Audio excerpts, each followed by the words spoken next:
Welcome back to the Men's Roundtable Series podcast. We have some cool guys in the box today, man. As you can see, I'm Mr. U. Thanks again for joining us. If you're watching us and listening for the very, very first time, thanks for making us part of your week. We are live on YouTube and Facebook. And of course, the listening platforms I have this show available, Apple Podcast, Spotify, iHeartRadio, however you listen to your podcast. You'll have it about an hour and a half after the show wraps. So thanks again for jumping in, fellas. How you guys doing tonight? All's well? All's well. Rory's smiling tonight, good. Rory is just too cool for school, man. Yeah, for sure. I don't know what to tell you, man. I'm called to a higher purpose, brother. Too high for the rest of us, clearly. Yeah. But it's all good, though. Well, last week, we kind of started another series. And as expected, it exceeded my expectations. We talked about business versus busyness. And it really began to expose some things that I think we'll be talking about for the remainder of the month in regards to the things that we put out there that we call business, but it's just really busyness in disguise. After y'all, if you guys haven't watched, you guys are watching and listening. If you haven't heard the episode yet, please go back and check it out because it's going to give you better context for what we're going to be talking about tonight as well. It's available on YouTube right now, Facebook, I believe, also. Instagram and LinkedIn have full versions of it as well, I believe it. Or Instagram does not, LinkedIn does. And of course, all your listening platforms. But we were talking about that. Did you guys have any takeaways after that? Because last week we were like, we really we got all the meat off of the bone on that one topic regarding identity versus activity and everything. So you guys have any thoughts about that? Anything that kind of jumped out as we lead into today's episode? Don't be shy. Go ahead and share. I'll start. I'm the new guy, right? So I'll come on and jump right in. So the last week's episode really did hit me in a way that made me reevaluate a lot of the stuff that I was doing, and a lot of the stuff that instead of being busy and thought it was business, I was just being busy to avoid the business. And if you guys understand what I'm saying, I was making myself so busy that I wasn't focused on how to do what I'm doing. So that talk you guys did last week was one of the ones that made me do that more now. And that's what I'm focused on now. You know, the busy, I'm a part of the business now instead of the busyness. So I'm flipping it a little bit there for you. So instead of just being busy, so just a little bit, but yeah. I love it. Thanks, Javi. All right. Sure. What about you? Yeah, that's awesome, man. I want to welcome Javier to the show too, man. Thanks, man. And honestly, brother, you just mentioned that about the busy and busyness thing. He's been. I got to give you a shout out. You took all your busy this week, and turned it all into business, like stuff you weren't even thinking about, and all of a sudden you're just pounding it out. And he's killing it. By the way, if any of you guys need graphic art done, this guy, right over here, just absolutely fantastic. He's fantastic. Absolutely, I'll vouch for that. For sure. But I loved it, man. I really did. I think it's a conversation we had to have. I think everybody has to have that because we all fall for it. Every one of us in one way, shape, or form has fallen for that over time, where because we're really busy and because we're really packed, we feel like we're doing something that is meaningful. And most of the time, and I think that's the kick, is we're avoiding what we really need to be doing. So I think it's huge. I think it was huge. Love it. BD, how about you, Rick? This whole session, this whole series is really near and dear to my heart right now because I'm in the middle of a major pivot with my business. And so I'm having to really, like, every decision, everything I'm doing. I have almost all of my shows on hold right now. Like I've been doing, 5 shows, or if you count this one, 6 that I'm a part of, right? But I got 5 other shows. I'm only doing one of them right now. Like I actually just sacked one of them completely. Like I just wiped it off the board. It's gone. The Dad Hat Shenanigans podcast is over. And my podcast I've been doing for, I started back in 2020 when I first started podcasting, has been on hold along with all my other shows. And I'm probably sandbagging one of the other ones entirely because it's just not serving as I make this big pivot. And so I'm reevaluating, time spent every decision I make. And so this one is just like you told us we were going to start this series. So I was like, dude, I feel so called out right now. Not in a bad way, but it's like, it's really, honestly, it's like really helping me pair into this season of change. Because I mean, all businesses go through seasons of change where you may have to change the way you offer things, or even, you know, the business model, right? And in the middle of this big pivot going on right now for me, it's like, okay, I have to reevaluate things I've been doing for years now. And questions like, is this actually doing something for my business, or am I just, is this busy work that I make myself feel better with? Yeah. And so it's really put my feet to the coals this time around. So I love that. I love that. And this is what, I mean, every time we get the opportunity, the privilege to do what we're doing, we hear from different people in our world and our circles of influence. It usually gets back to me in some way, shape, or form. And we just, we come on this show, we cut on ourselves for the most part. That's kind of what's just happening. I mean, we come out here and we lay it all out. And honestly, you guys have exceeded my expectations in degrees I can't even explain or quantify. So I don't mean the guys that are some of our panelists that come through. I'm talking about the people in the chat, the people who are watching, listening from a safe distance, because they're not ready to jump into this pool yet and get their feet wet yet. I didn't think it would happen this quick. I thought it'd be years before the guys start, showing some of the layers and say, you know what?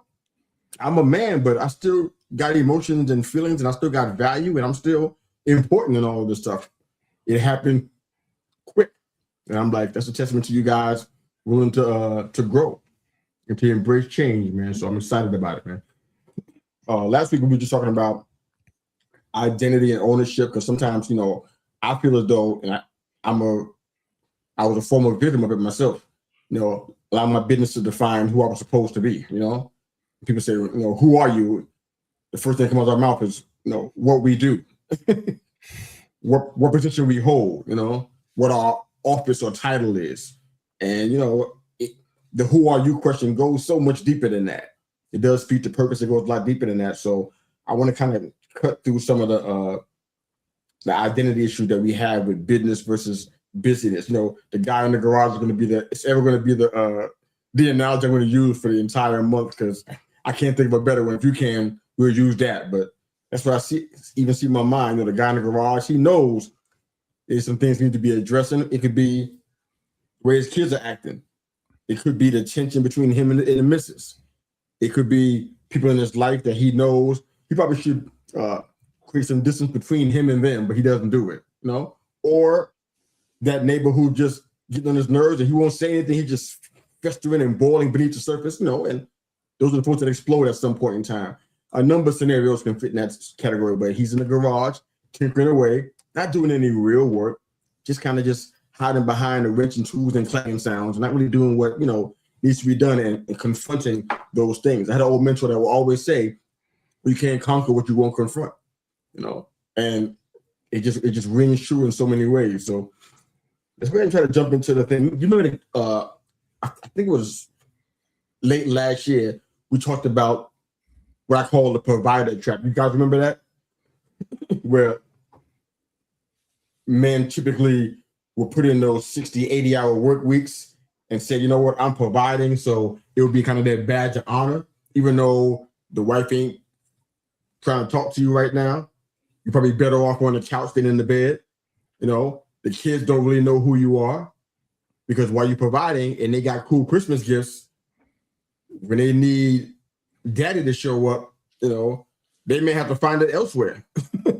They may have to find it in mom's friend or uncle so-and-so.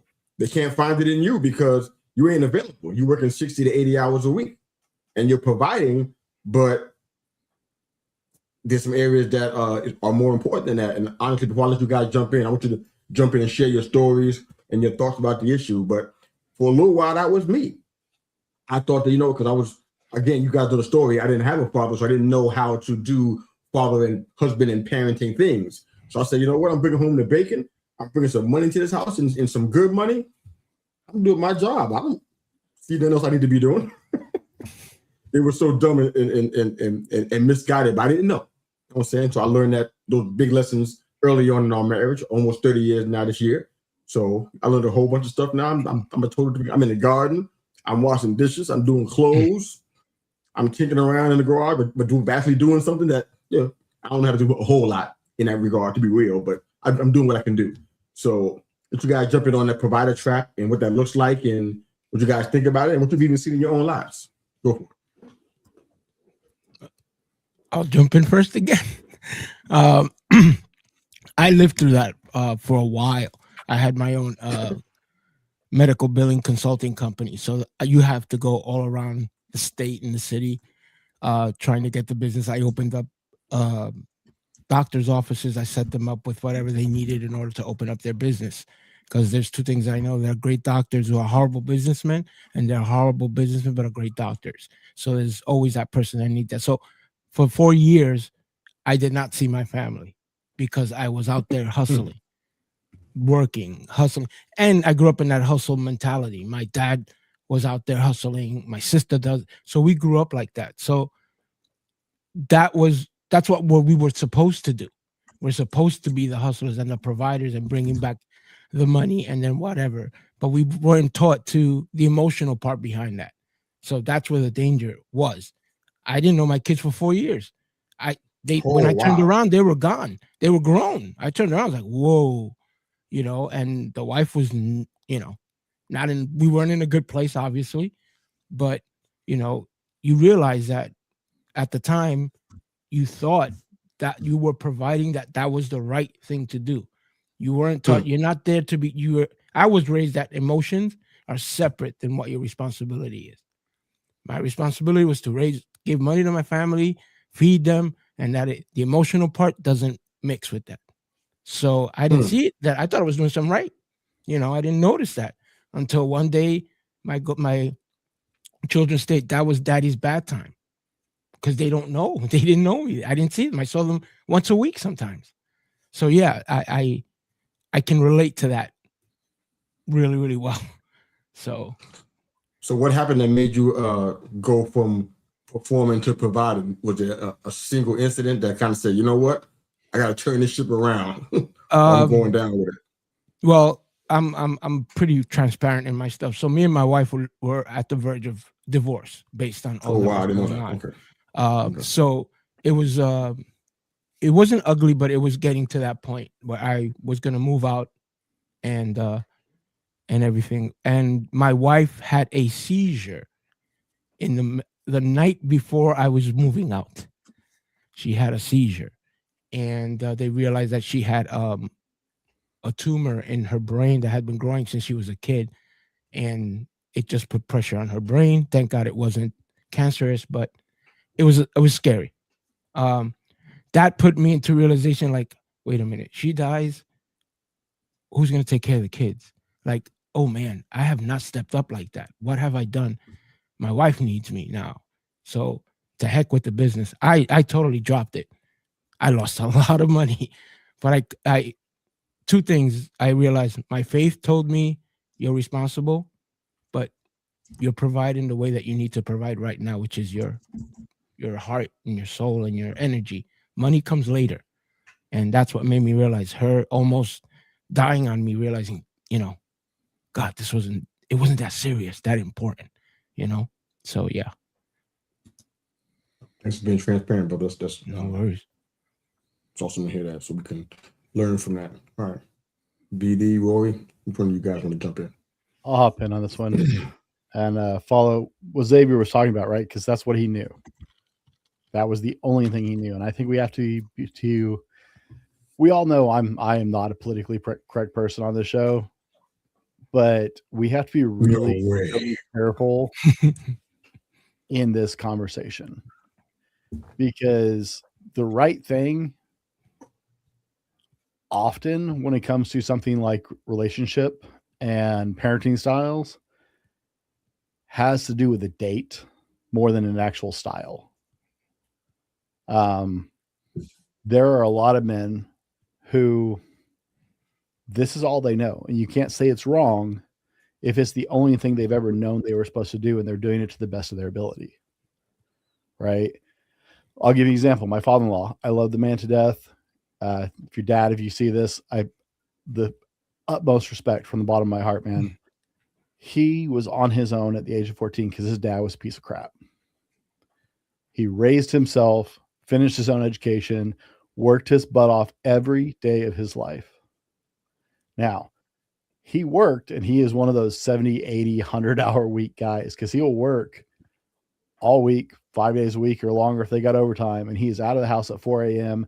He is not back till 7 o'clock. He has dinner. He has a bowl of ice cream. He watches some news and goes to bed. And he's up and gone again. And on the weekend, he's working side jobs all day, every weekend. Why? Because his children never went a day without food in their stomach, without clothes on their backs, without the essential needs they needed to survive and to be loved. My mother-in-law did her best to love them. My father-in-law absolutely loves his children to the best of his ability. There's no question in my mind, especially as my wife is the oldest of 4. There's no question in my mind that his children know he loves them, and he has loved them their entire lives. And he has done everything he can, right? Because he parented the way he knew how, and the way he was raised was he provided. Now you go to my dad. My dad is a very different example. My dad was a minister for 40 years. My father was very vulnerable. My father was very emotional. He was also 6'5" and 350 pounds. And I watched him body check a guy who was playing floor hockey and hit me too hard when I was a kid. You know, he was dad. He couldn't fix a car to save his life, but he'd run and play sports with us and do all kinds of stuff with us, right? He was much more vulnerable and much more performing and being the very present, very active, very emotionally connected father than my father-in-law was. Both of them great men. Both of them excellent fathers. But we have to be really careful on the topic, because if all you've ever known was this is how you do it, then you're not wrong. Right and wrong in parenting has been defined by age ranges for a long time. Gen X parents are parents for Gen Xers, very different than parents for boomers. But they raised their kids just fine for where they were at the time, in the centuries they were raised in the decades they were raised in, because that's how you raised kids then. And all of them turned out fine. All of blaming our parents for all the screwed up things in our heads. That's all us, dude. It had nothing to do with your parents. Stop blaming other people. We mucked ourselves up by lying to ourselves and believing that they owed us more than they did, or they were supposed to do something they didn't, which is a very new age thought. And that's dangerous. That's why we have so many kids who are unhappy right now, and so many 20 some odds who are unhappy, because we put this idea of, well, daddy should have been more present and more vulnerable with you and been more compassionate. He should have said, I love you more. And they're like, oh my God, my dad was this crappy dad. Your dad wasn't a crappy dad. Your dad did what he knew how to do. He took care of you. He didn't know he was supposed to do all those things. It's the argument of modern relationships versus older relationships. Men didn't know we were supposed to be vulnerable in front of women. We knew we were supposed to go to work and take care of our families and be manly men, right? So we have to be really careful with this conversation, because we got a lot of brothers out there that we can alienate who are doing the very best they know how by what they were taught. And they don't know that they're supposed to be vulnerable and neat and present with their kids. That's not what they were taught.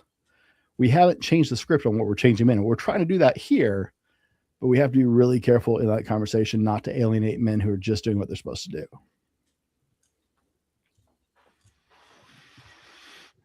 Good one, man. All right. I'll jump in.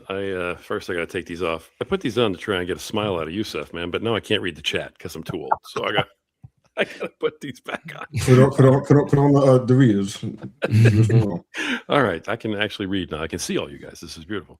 I want to take a different tact. I agree with what both of you guys said. And honestly, thanks both of you guys for sharing like that. But there's there's another aspect, and that's kind of how men who are willing to do whatever they have to do to improve their situations, guys like that, the guys that I coach, the guys that are in my groups, they're willing to take on a lot more. They're willing to say, hey, I understand that I'm expected for this, but what else can I do first before I blame anybody else in the family? There's a lot of guys who are taking responsibility for this kind of stuff. Good. And while they may not want to be vulnerable, I think something that we talk about a lot, it's called the first 48. You don't get any credit for the first 48. And that's just a fact. That's not something we're mad about in our groups. That's something that we understand. You see, when we go off and we put in the first 48 hours of work, or 40 hours of work and, an hour plus at home every night doing stuff, that's just what's expected.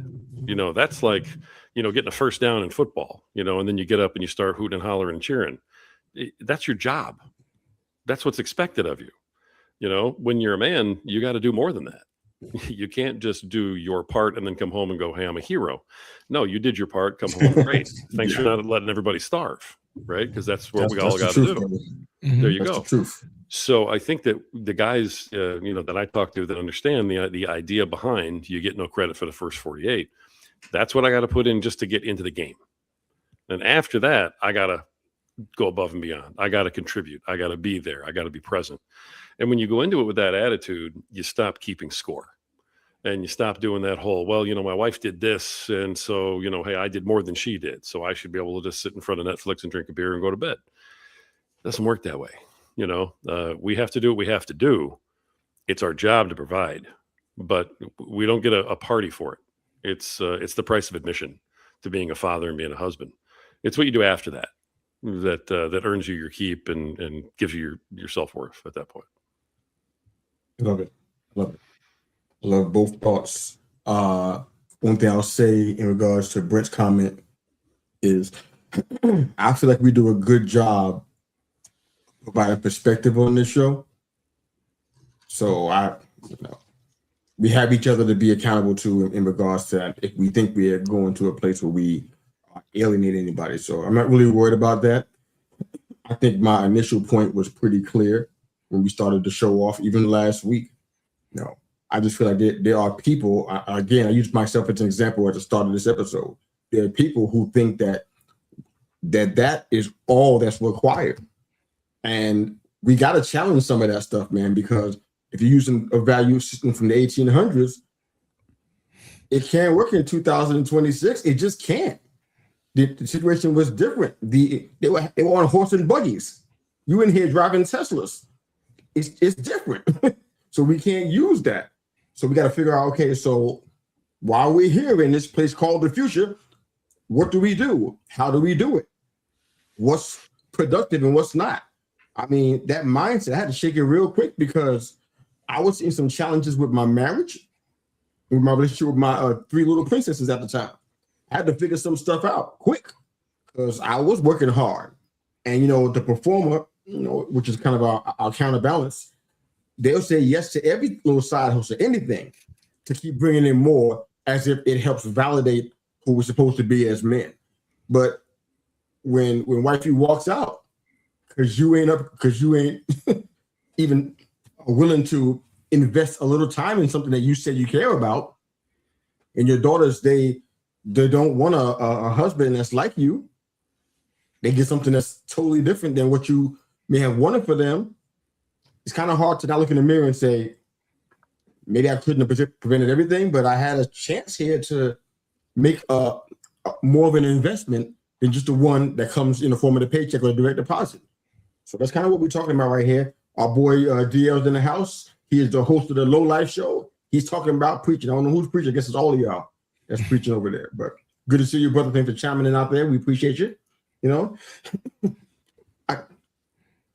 I know you guys sick. I know me and Rory have those conversations all the time about people who have full calendars, and it's just like their thing.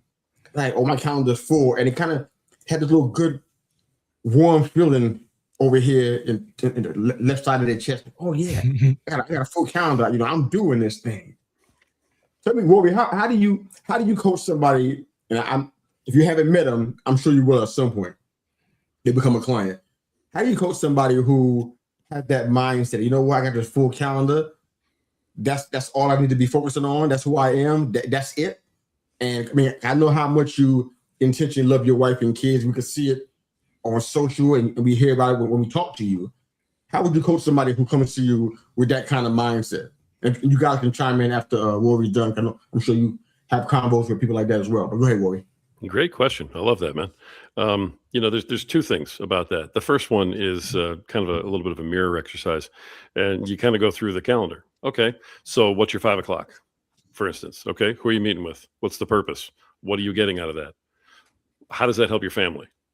At the end of every single thing, you stop and go, how does it help your family? Right. Ooh. And when you get through a few of those things and there is no thing that's helping their family, it's just helping them, things like that, or maybe it's busy work, you really start to drive that point home. Then you go and you go, all right, look at all of these people that are sitting here on this calendar, and I want you to rank them in order of importance. Okay. If you lost this guy, is that going to hurt you a lot more than if you lose this guy at 2 o'clock? Okay, I got it. So he ranks everybody in importance. And then you go, all right, I want you to rank one more thing. Your wife and your kids, where are they? No guy is going to say they're below this guy or below that guy or below the other one. And you go, then how come they have no time on this calendar? If you can't get through to somebody with just one of those two simple exercises, then they have serious, serious problems, and there's a serious disconnect at home. Then the conversation changes. It's no longer about scheduling. It's about priorities, and it's about desire. And there's some guys who are basically giving up on it, and they're like, look, I don't want to put time in the home because I feel like there's no way to fix it. Well, you get to that, and then you can start fixing it. Then you can start actually getting to what's behind that, and that kind of thing. But you got to break down the barriers, because there's always a simple answer. There's always a calendar answer. There's always a timing answer. There's always, I'm too busy. You got to break those down. You got to start like in the calendar, knocking it apart. Yeah.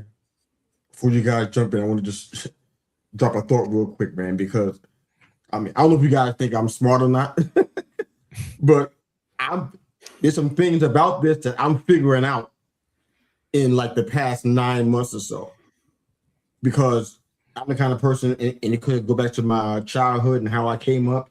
It could be issues with validation that I had to battle with. It could be any of those things, or maybe none of those things. But there are times where I would say yes so much. Since I've been in the podcast space, since in 2020, since I started then, I would say yes so much that I'm like, wow, I didn't realize that I was just in my wife out of my calendar.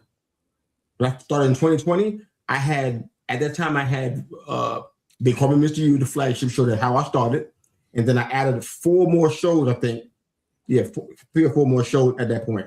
Then I would go on to other people's shows. It was about a big sports network, and I would be basically co-hosting or being on a panel of 10 different shows in a week.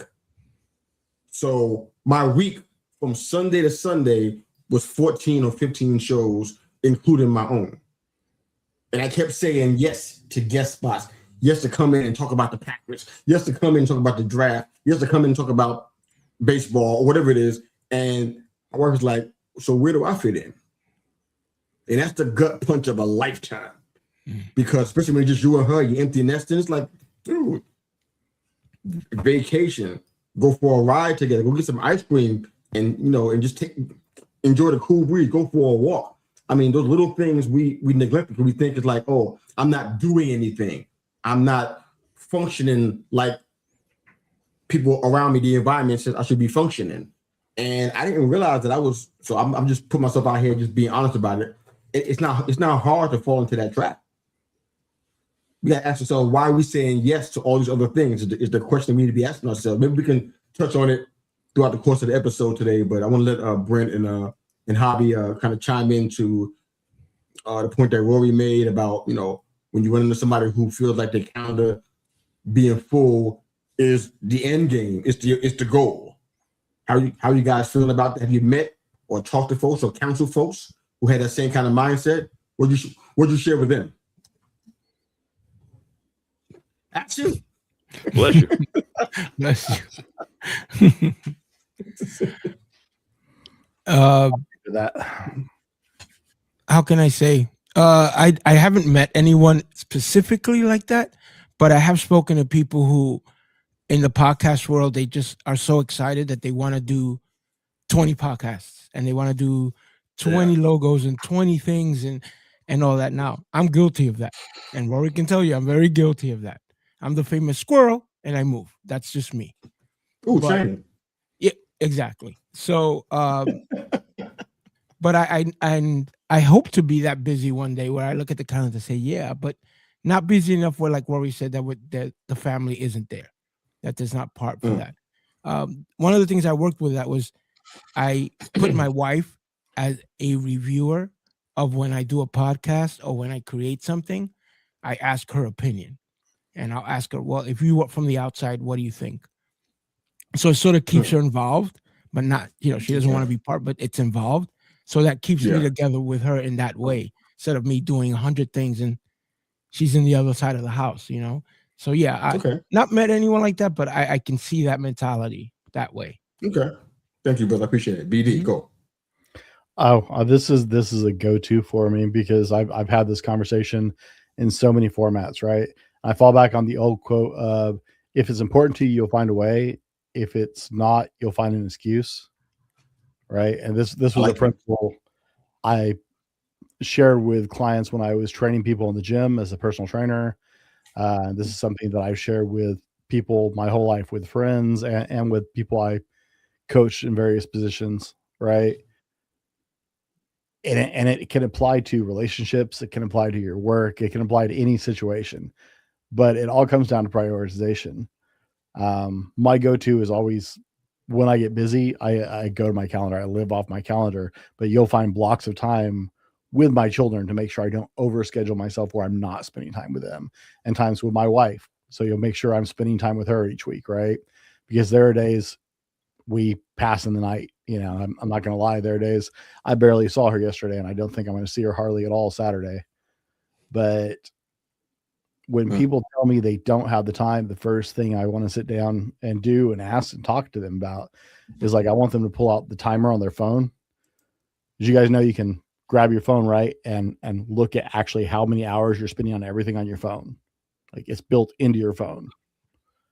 And if you want a hard wake-up call, honest to goodness, you pull that up and look at where you're spending your time and how many hours you spend on your phone total and on which apps.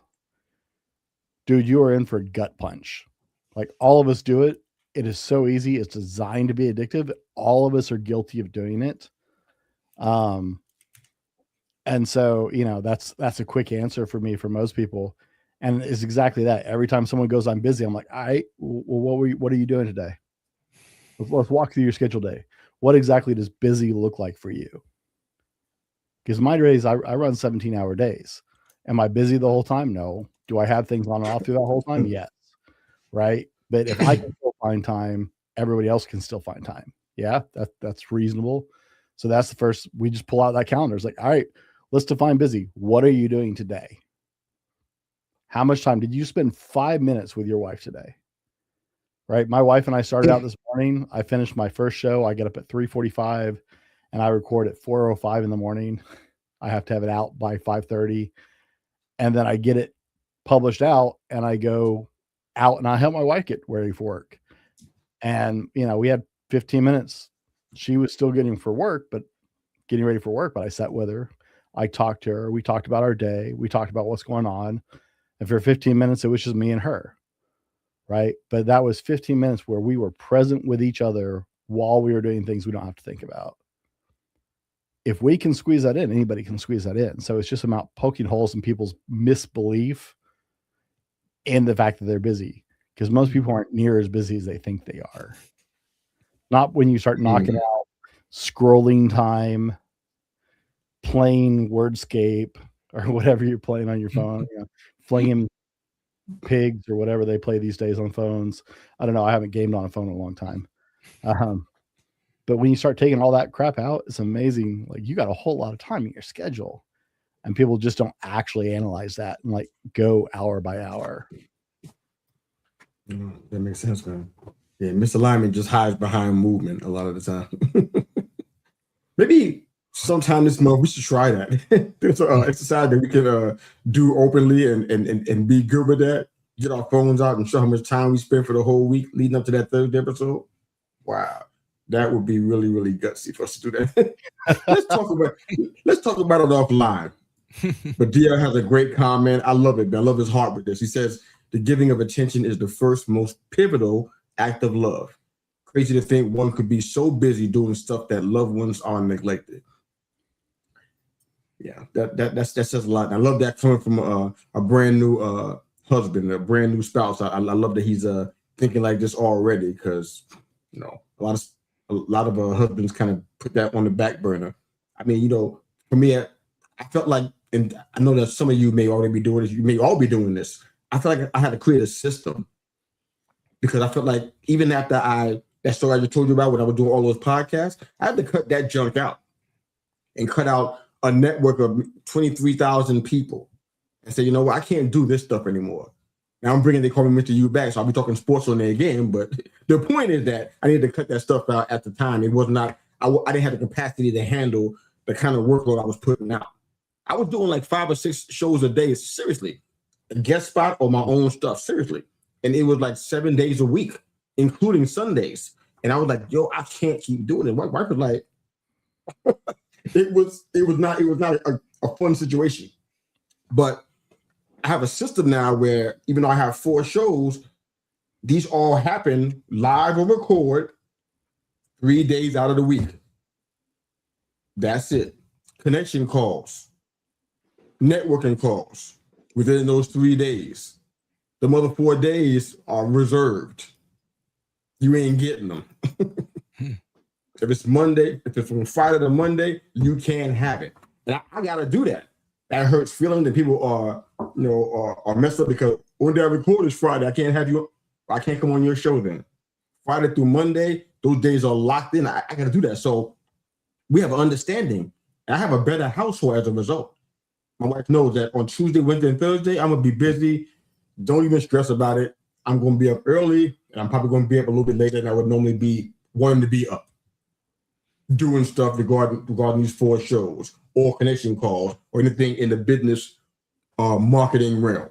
Outside of that, that's it. I just feel like, and I'm not a poster child for this. I'm figuring out how this works. It's going well so far.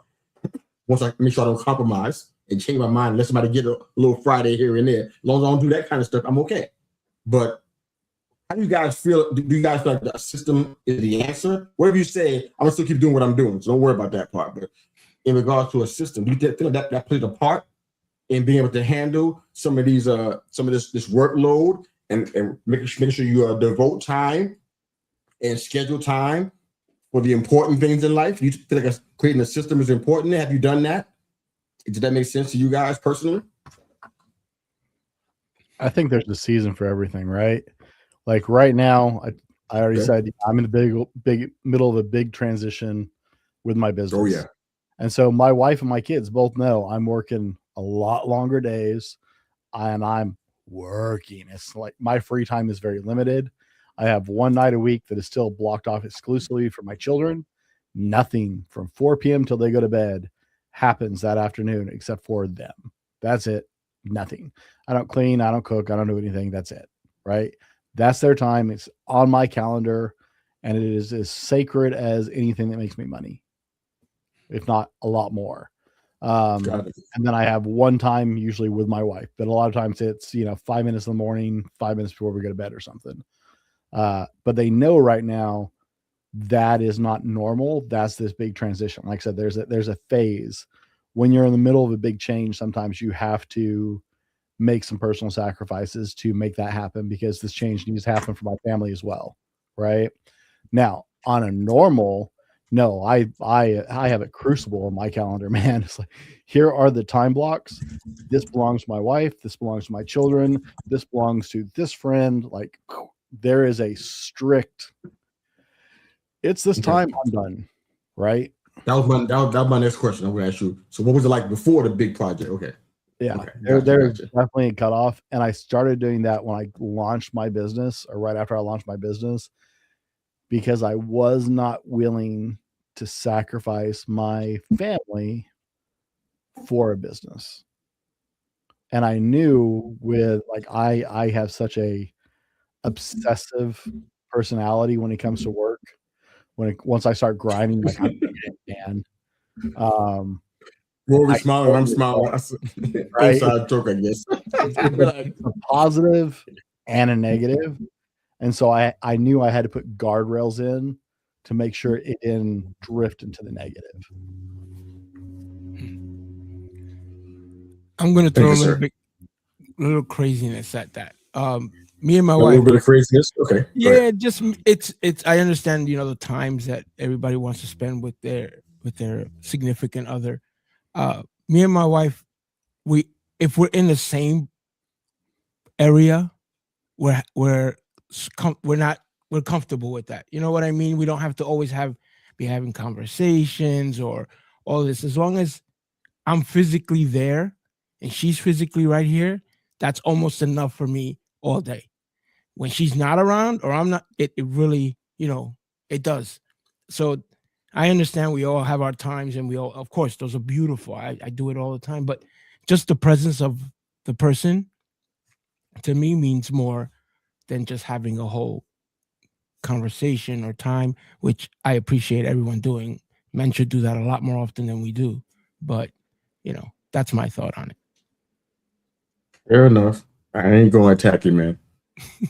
I wouldn't want to be in a room with her for hours and not hear her voice, not hear her heart about a situation, not hear her laugh. So that's just me. I'm in love, dude. I want to make that clear. It's not about the silence. It's I when I hear her, because she watches her soap opera, so I hear her yelling at it or having an issue with something, or she'll come and say, can destroy a marriage. I'm just saying. Yeah, but you know what I mean. It's just if she cries, if she laughs, I know she's okay. She's there. Copy that. Okay. All right. Rory's like, I got something to say about that. Once again, man, I love what both you guys had to say, man. I really do. I've been there, man. That's why I'm kind of smirking, because I made the mistake. I was building a real estate company out of nothing, and that was everything to me. And my wife was doing a fantastic job of taking care of the kids, raising them. She was a stay-at-home mom, everything. She was doing everything. And so I was like, look, she's doing that, I'm doing this. And I really thought that was okay for a while. And it was a long time ago, but I thought it was okay. And then when all of that was gone, when we lost it all, the crash, and then, bad decisions and yada, yada. But when it was all gone and you're sitting there and you're like, man, all that work I put into that, and there it is, just gone. And then I'm looking at my family going, if I could have just put all that work into that, where would I be? And you don't get to go back and do that. You don't get to go back and say, well, I'll just do this differently, because once the die is cast, the die is cast. It's over. When the time's lost, the time's lost. So very often we have to learn the hard way. I think that one of the reasons why God took all that away from me was because it had become, an idol for me. And it had become more important than him. It had become more important than my family and the whole 9 yards. And so everything I've done since then has been for them. And even now, I don't work on Sundays, man. Not, I give that time to God and my wife. And, if my kids will have me, then, then to them too. But, and there's other times during the week where I'll say, hey, during these times, I'm not working because I need to be with my wife during these times. And it's important to take her out to her favorite coffee place, on some mornings. So you know what? For 2 blocks, I'm not putting anything in here on this Thursday. That's just that, right? Because they're for her. And if she doesn't want to go do that, that's fine, but it's still for her. And you have to learn that. And unfortunately, most of us learn it the hard way. So if anybody's willing to listen to it, do it now before, you're sitting here. And I'd rather have you learn from my scars than from yours. So pay attention.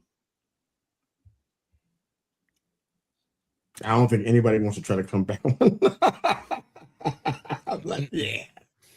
That part. Brent, do you have something you want to say about that? You're smiling. You okay?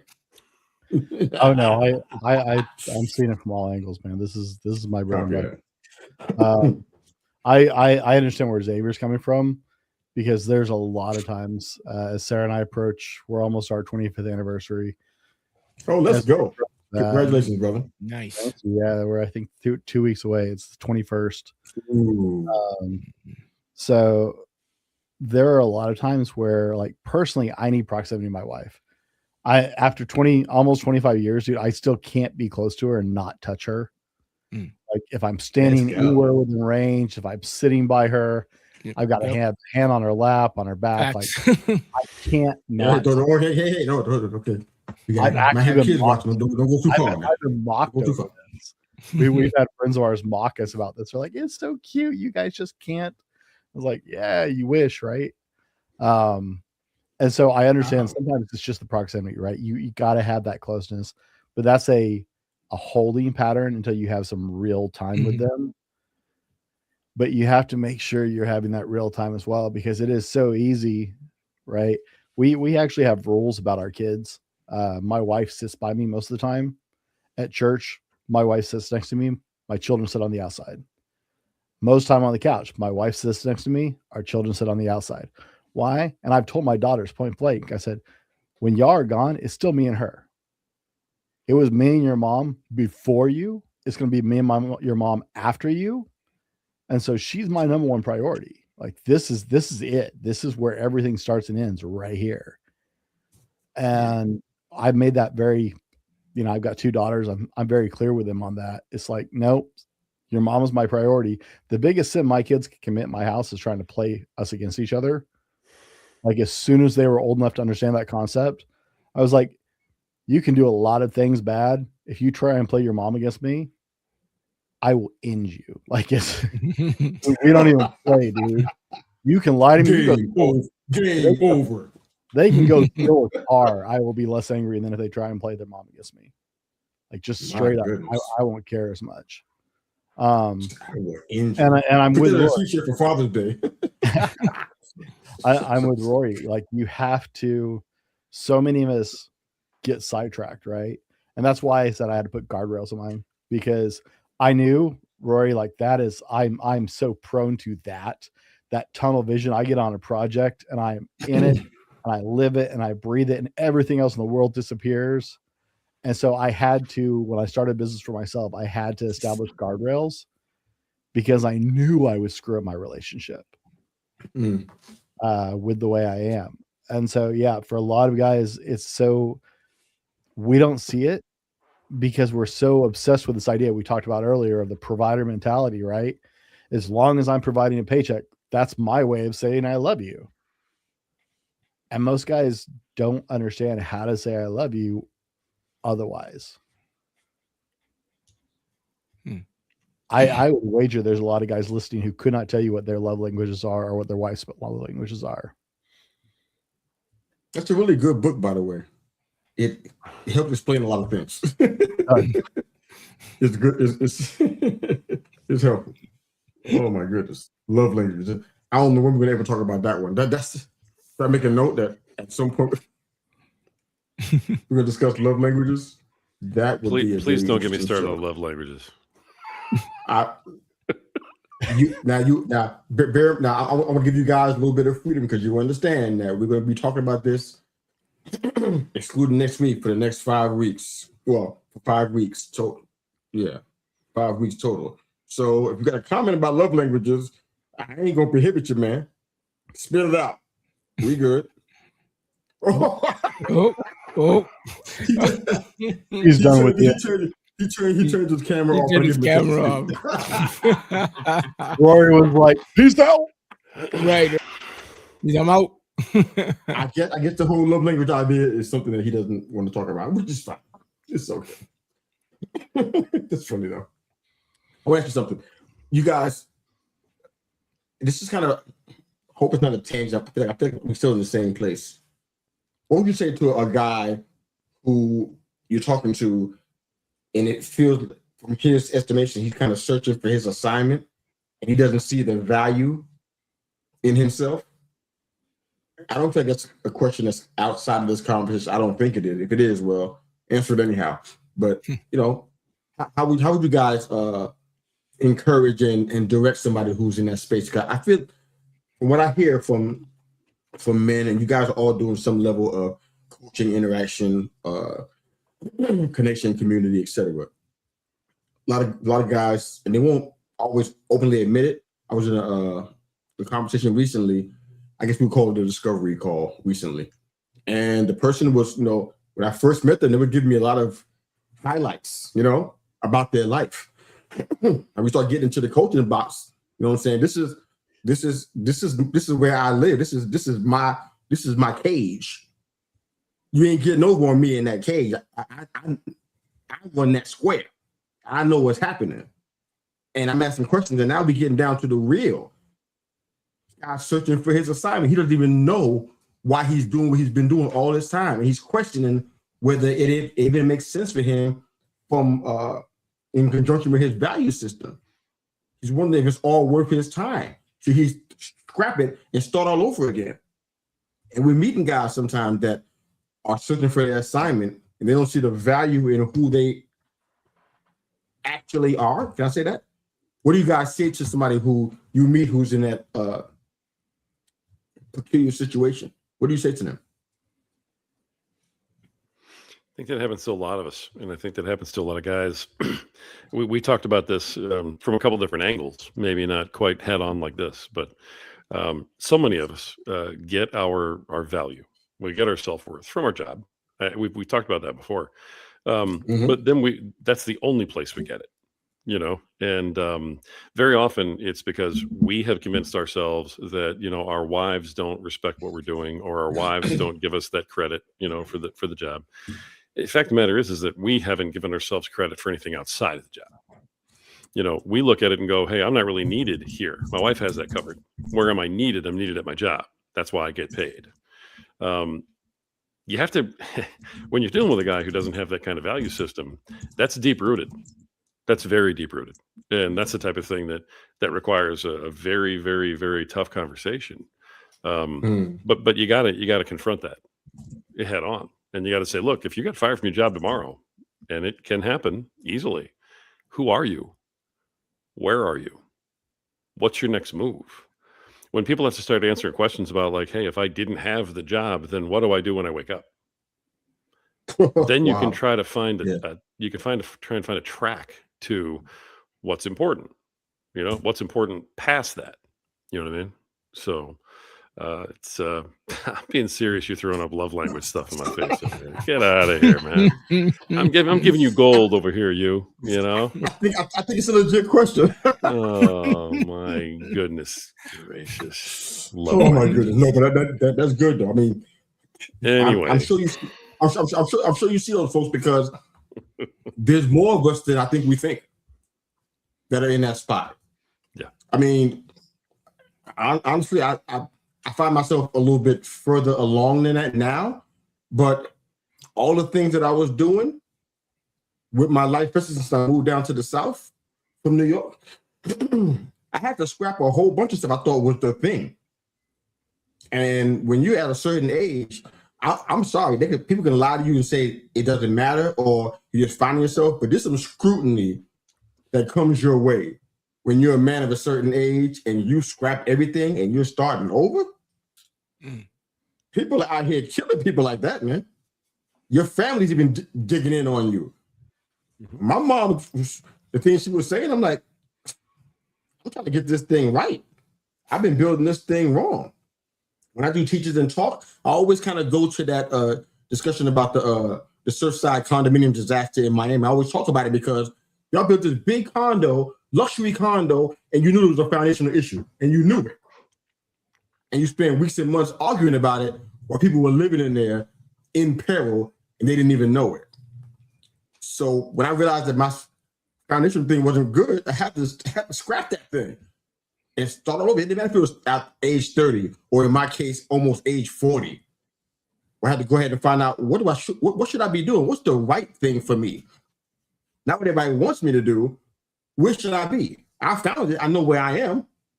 I'm in my groove. I'm in my sweet spot, so to speak. But look how late it was. And it was scrutiny that came with that. So the guys you're talking about, Rory, there's a lot of guys like that, man. I'm sure Brent and Harvey may have some examples. I love to hear those. But you know, there's a lot of guys like that, man. They're trying to figure out what their assignment or assignment purpose, fill in the blank, use what we're doing to use. But that's what's happening. And they're afraid. Some of them in their 50s. And they retired from a place and like, man, I retired from this job and it doesn't mean anything in the big picture. I did that bid 30, 35 years, whatever retirement is, whatever it is, and it nothing. Now I'm here just hanging out, trying to figure out what's next. Because purpose was never established. It was just the performance or the providing track that we were talking about earlier. But go ahead, Brent, Hobby, you guys, if you don't want to jump in, we can move on. It's okay, but I love to hear you guys' thoughts though. I'll give you an example. For myself, I became disabled about 5 years ago. So I'm Sorry to hear that, brother. in a wheelchair, and I have to do stuff like that.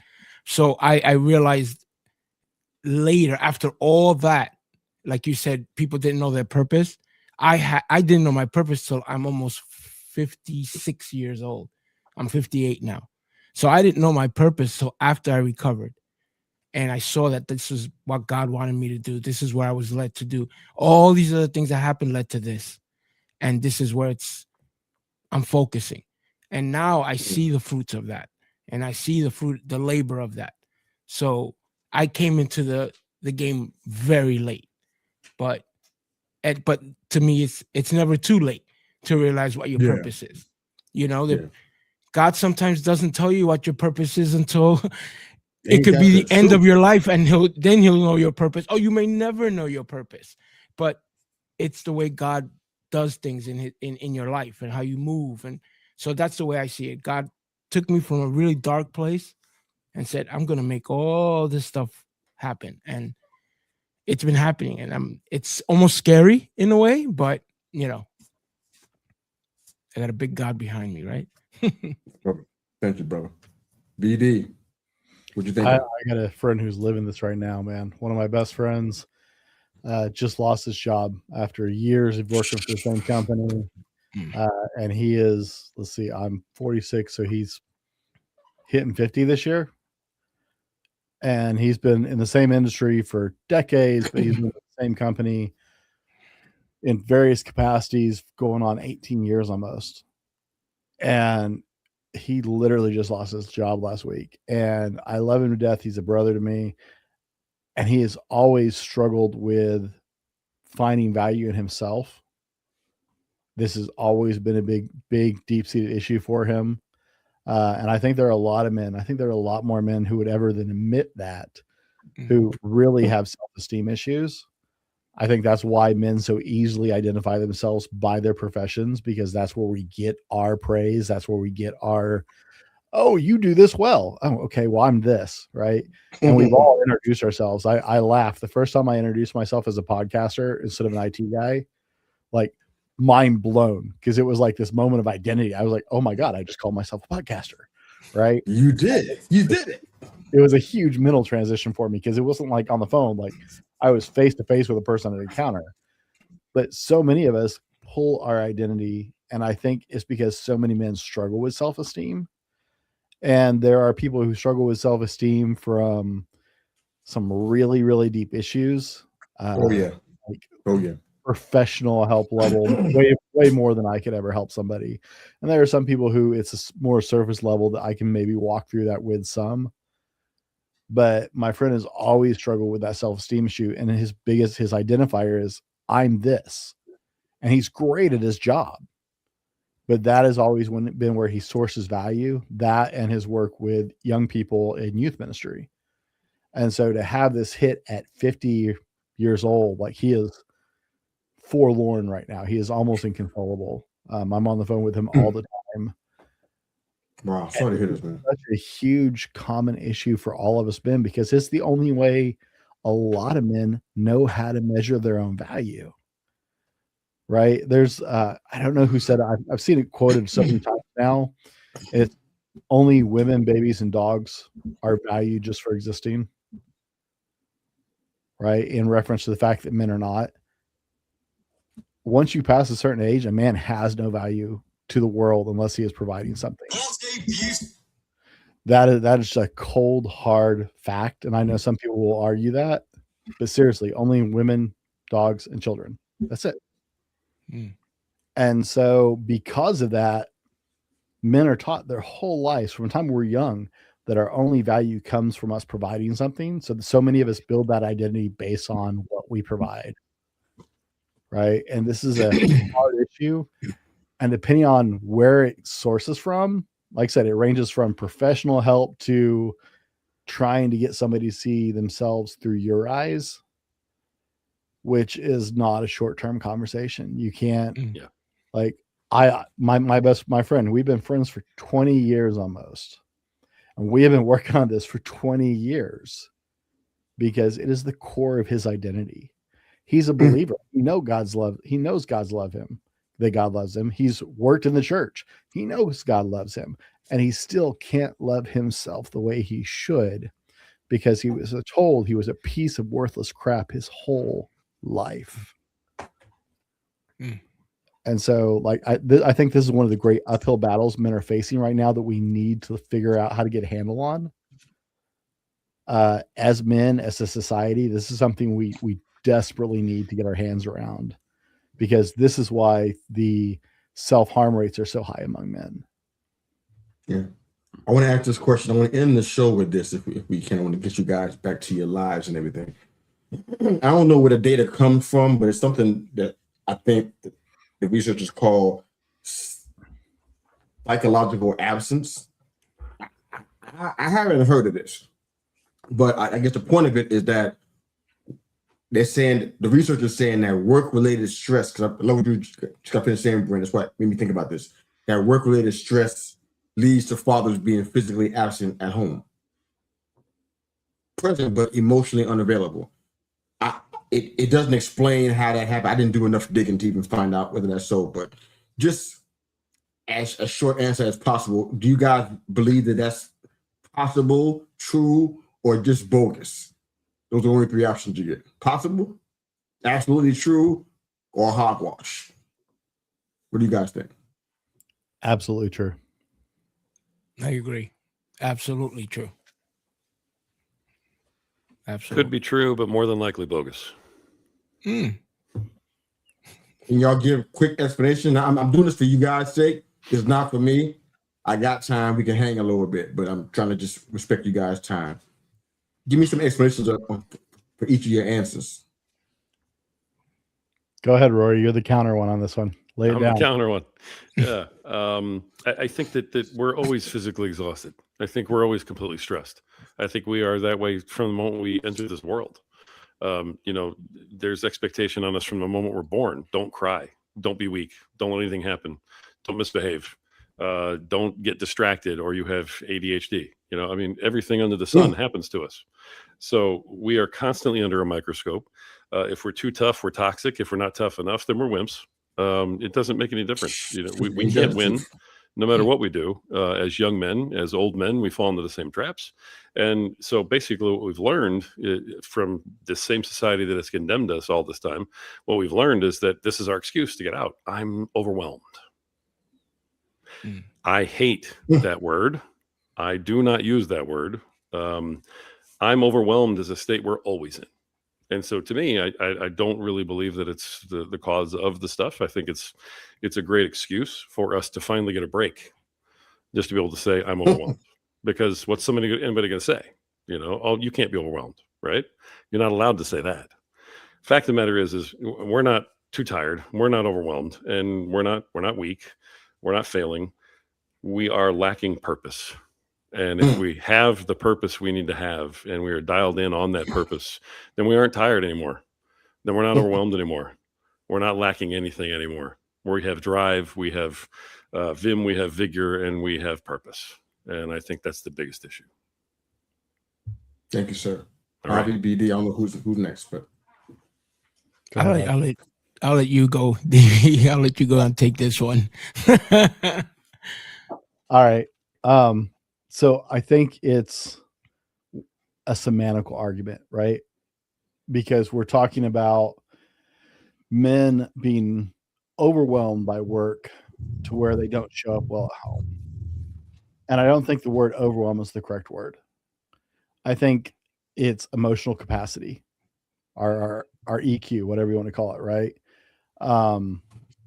It's a matter of I used to use the example in the gym all the time, right? If I take a gallon jug in the gym and I poke a hole in it, eventually the water's going to run out, right? So you want the most juice to get through the bad stuff, the heavy stuff. And so you put that at the top, right? Well, it's well documented in psychology that your ability to make good decisions works the same way. You only have so many good decisions in you through the day. And the longer you go, the worse your decisions get. Same thing, I believe, is true of emotional capacity, right? At the beginning of our day, we're at our peak. We wake up, we have our coffee, we're fresh, we're good. We are at our best that we're going to be all day. Like that is the absolute best version of us all day. But then we go to work. Some folks, that's a scary competition. That's their best. I know, right?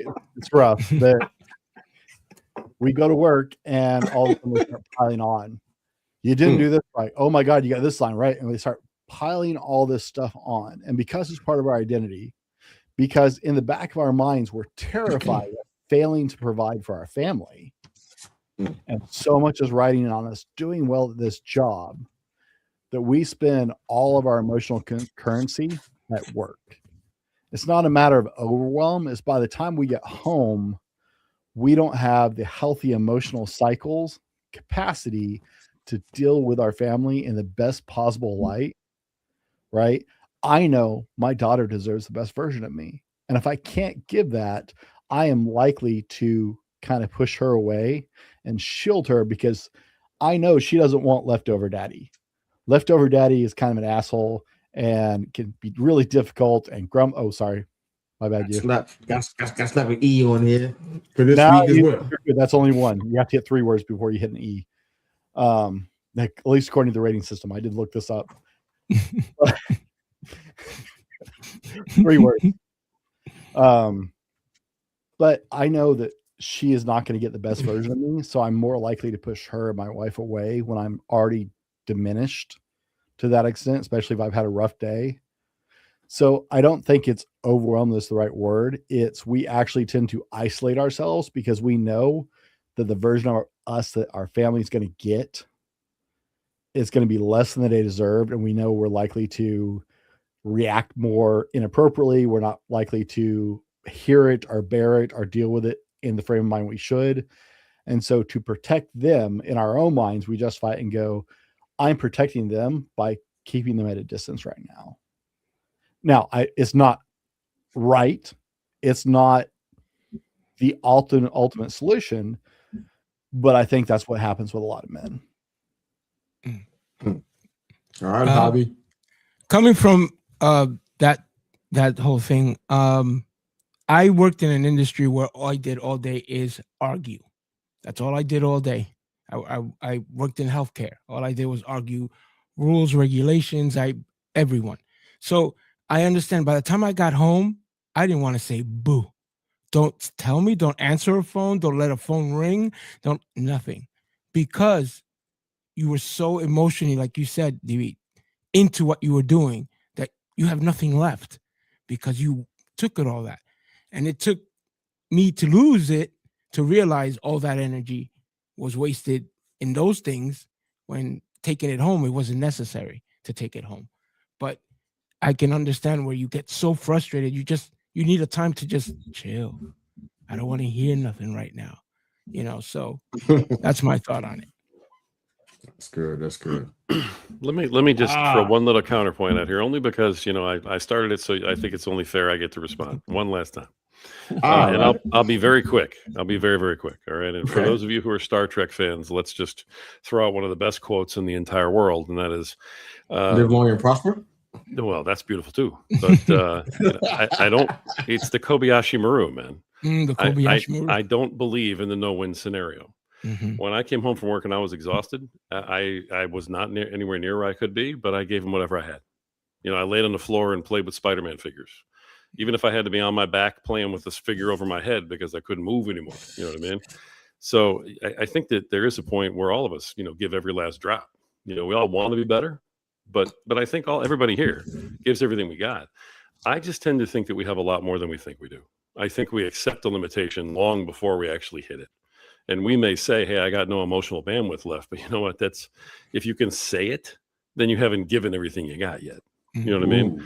If it's written on my tombstone, then you know what? I give everything I had.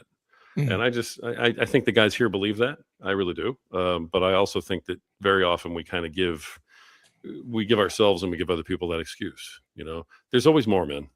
There's always more in the well. And I think that's one of the things that makes us just incredible and gives us that power that we all have as fathers and husbands. I love it, man. We're gonna end the show on that note. This has been good. I think just we gotta is there a rant incoming that we need to allow you to have room for, or you want to save it for next week, week after next? You good? You need to get that out? Nah, it's entirely easy, guys. I live by this in the military. It's something they actually trained us in the military. Your brain, I actually train my daughters with this thought, and it's 20%. Your brain, your primitive brain will shut you down at 20% usage of your physical capacity. It is a hard, documented biological imperative. Your brain saves all this extra energy from our more primitive days when we might have to run to save our lives. It is actually a skill you have to train yourself to move past 20%. So when you think you got nothing left physically, right, you're at 20%. Your brain's just trying to shut you down to protect you, so you got something left in case you got to run. This is well documented. The best lifters in the world, like the guys in the world's strongest man record holding power lifters, they get to about 16%. That's it. Or about 6% past that. So they get to about 26%. Wow. It's a fractional amount. Your body always has a lot more. And Rory's right. Your brain has a lot more. Your emotions have a lot more, but it is a skill set you have to develop, be able to tap into it. Copy that. Thank you guys for being so transparent tonight and sharing these gems. You guys are watching and listening. I hope you got something out of it. A lot of folks are doing the spring break thing and making that an excuse to not be on this show. We'll talk about that later. But for now, it's been a fantastic series so far. I'm excited about the rest of it. And I think I end the show by saying this because you guys, I'm going to keep on doing this. I'm just giving you a heads up in advance. I believe, and even though I don't fully always see it in myself as a man, just to be honest about it, husband, father, brother, son, sometimes I'm still trying to find the diamond in the midst of all of this mud. And I really believe in you guys like that, so I'm gonna keep pulling. I'm not gonna accept that this is the best we got. This is all we can do. It's never gonna happen. On your other podcast, you can do that there without me, no problem. You get no contest from me. But on this show, or on the work that I'm doing, I'm never gonna allow it to be the thing. It's never gonna happen. I don't mean, Rory, you laugh. I don't mean your podcast. I'm talking about when you go on somebody else's show and they talk about this kind of stuff. I don't mean your show. My podcast, not yours. I am not. I'm saying to people outside of our sphere of influence, the other folks who may not be as informed as you guys are. I'm not accepting that here.